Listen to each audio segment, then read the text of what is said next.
Welcome to another Health News video news release brought to you by Health News. In today's news, we look at how chiropractic adjustments may have the potential to benefit lung function in patients with chronic obstructive pulmonary disease, COPD, who are older than 65 years.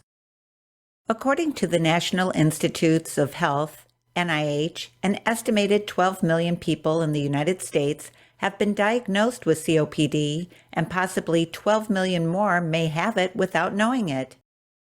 COPD is commonly diagnosed after the age of 45 and is usually considered a disease of the elderly.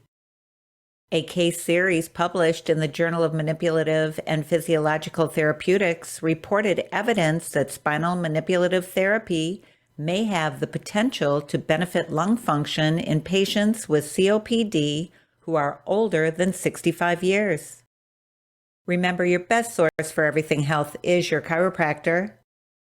Visit your chiropractor regularly and make sure your nervous system is functioning 100%.